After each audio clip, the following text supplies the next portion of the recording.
जनाब इब्राहिम बिन मालिक अशकर नफ़ई रज़ी अल्लाह ताला अन्हो फर्जंद मालिक अशकर, जिन्होंने जनाब मुख्तार अलैहिस्सलाम के साथ मिलकर इमाम हुसैन अलैहिस्सलाम के कातिलों से खून का इंतकाम लेने के लिए उमवी हुकूमत के खिलाफ कयाम किया।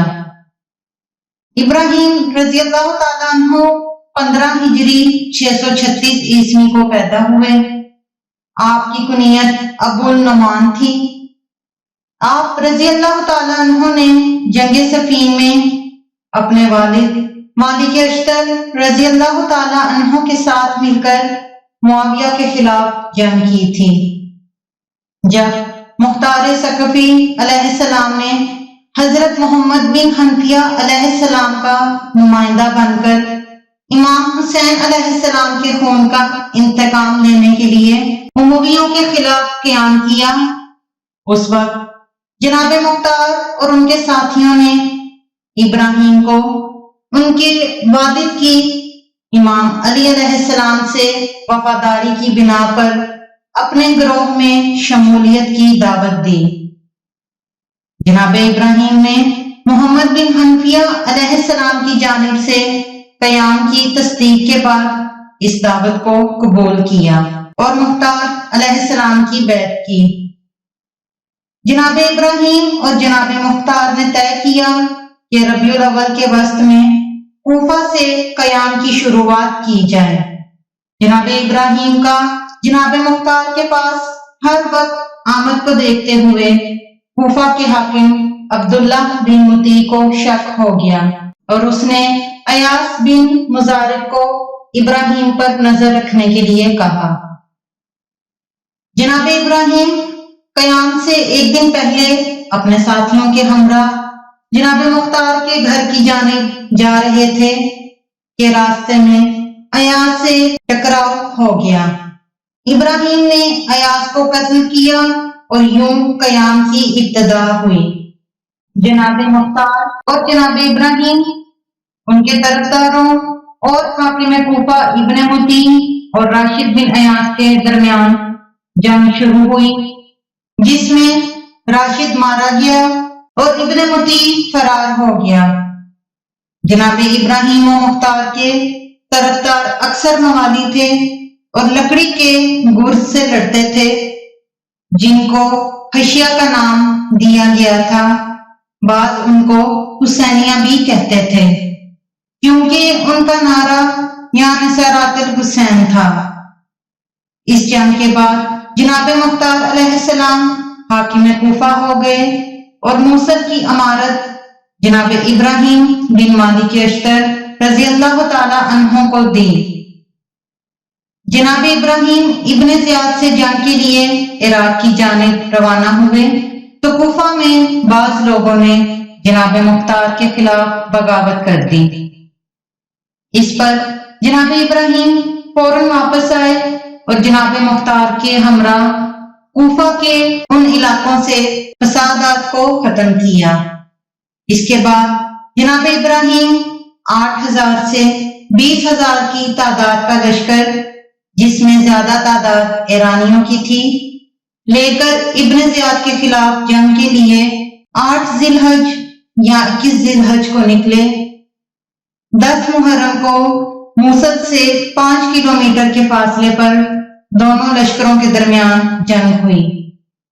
इब्राहिम के लश्कर ने इब्ने ज़ियाद को शिकस्त दी। जनाब इब्राहिम ने इस जंग में उबैदुल्ला इब्ने ज़ियाद, हुसैन बिन नुमैर और शर्जील बिन अलकला जैसे कातिलाने हुसैन को अपने हाथों से वासिले जहन्नम किया और उबैदुल्ला बिन ज़ियाद का सर कूफा में जनाब मुख्तार को भेजा। जनाब इब्राहिम इस जंग की कामयाबी के बाद मूसल चले गए। वो मूसल में ही थे कि मुसअब बिन जुबैर कूफा गया और जनाब मुख्तार अलैहिस्सलाम के साथ जंग की। इस जंग में जनाब मुख्तार अलैहिस्सलाम शहीद कर दिए गए। मुसअब ने कूफा में अपनी हुकूमत के क़याम के बाद जनाब इब्राहिम को अब्दुल्ला बिन जुबैर की बैत करने का कहा।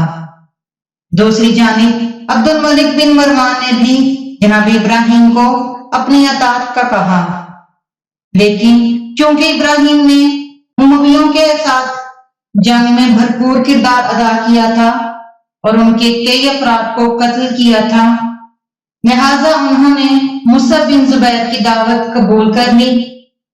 مصعب نے موصل، جزیرہ آذربائیجان اور ارمینیا کی حکومت ابراہیم کے سپرد کی۔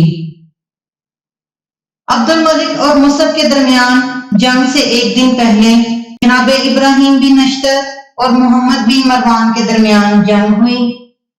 اس جنگ میں ابراہیم کو شکست ہوئی اور بعض روایات کے مطابق 71 ہجری اور بعض کے مطابق 72 ہجری میں عبید بن میسرہ کے ہاتھوں قتل ہو گئے۔ ابن زیاد کے غلاموں نے آپ کے بدن کو نظر آتش کر دیا۔ جناب ابراہیم رضی اللہ تعالیٰ عنہ کی قبر بغداد کے قدیمی راستے میں واقع ہے اور شیخ ابراہیم کے نام سے جانی جاتی ہے۔ یہ وہی جگہ ہے جہاں آپ شہید ہوئے تھے۔ تاریخ میں جناب ابراہیم رضی اللہ تعالیٰ عنہ کے بارے میں مختلف روایات ہیں۔ بعض کے مطابق جب مصعب نے کوفہ پر چڑھائی کی تو ابراہیم نے جناب مختار علیہ السلام کی مدد نہیں کی، حالانکہ کوفہ سے موصل کا فاصلہ تقریباً 900 میل یعنی بہت طویل تھا۔ دوسرا سخت الزام یہ ہے کہ مصعب سے صلح کر کے عبد الملک سے جنگ کرنا، تو اکیلے جناب ابراہیم ان دو بڑی طاقتوں سے کیسے جنگ کرتے؟ گو کہ بنی امیہ اور بنی زبیر دونوں اہل بیت علیہ السلام کی عداوت میں پیش تھے، تاہم انہوں نے مصعب کے ساتھ مل کر بنی امیہ کے خلاف جنگ کرنے کی ٹھانی کہ حضرت علی علیہ السلام اور اولاد علی علیہ السلام پر برسر منبر لعن طعن کرانے کا سلسلہ بنی امیہ میں معاویہ کے بعد بھی جاری تھا، جبکہ بنی زبیر کے ہاں یہ کبھی رسم نہ تھی۔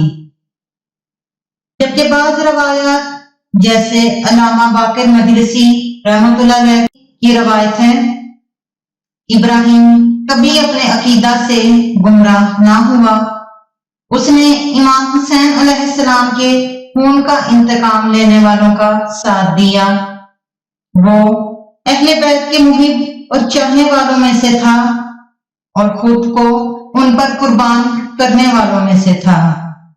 مختصر یہ کہ جناب ابراہیم رضی اللہ تعالی عنہ کی وہ ہستی تھی جس سے جناب مختار علیہ السلام کی تحریک میں جان پڑ گئی اور مظلومان کربلا کے خون کا انتقام لینے میں کامیابی نصیب ہوئی، لہذا ایسے بزرگ اور محب اہل بیت علیہ السلام سے سوء ظن رکھ کر ان کے کارناموں پر خاک ڈالنا کسی طرح محمد و آل محمد صلی اللہ علیہ وآلہ وسلم کی خوشنودی کا سبب نہیں ہو سکتا۔